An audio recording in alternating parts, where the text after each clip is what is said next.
अस्सलामुअलैकुम जी। As life Pakistan में खुशामदीद। और आज धुंध जो है वो उसका नज़ारा देखें। ये सेंट्रल पंजाब में जो दर्जा हरारत है वो 5 पे आज आया हुआ है, बल्कि 4 पे जो ना वो सैरी टाइम था। अभी देखें कि धुंध है और होगी, मौसम हुआ है, सर्दी बढ़ चुकी है।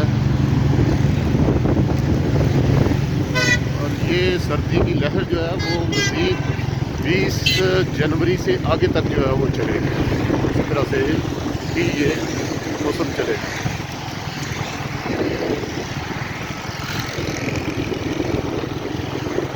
शहर के अंदर का नज़ारा है, लेकिन अगर बाहर जाएंगे तो वहाँ तो इससे भी ज़्यादा धूप करना होगा।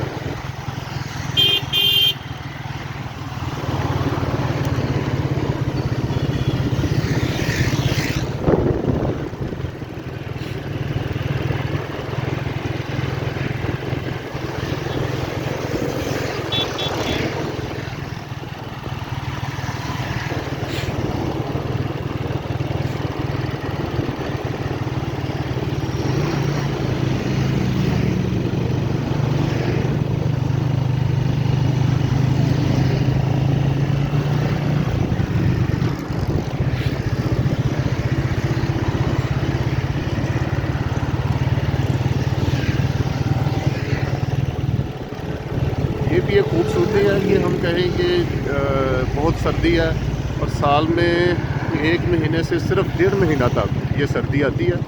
तो इसको भी हमें एंजॉय करना चाहिए, बचना चाहिए, सर्दी से महफूज रहना चाहिए, बीमार ना हो जाए, लेकिन उसको महफूज रहकर एंजॉय करना चाहिए। और ये भी एक खूबसूरती है मौसम की कि हम इस मौसम को एंजॉय कर रहे हैं।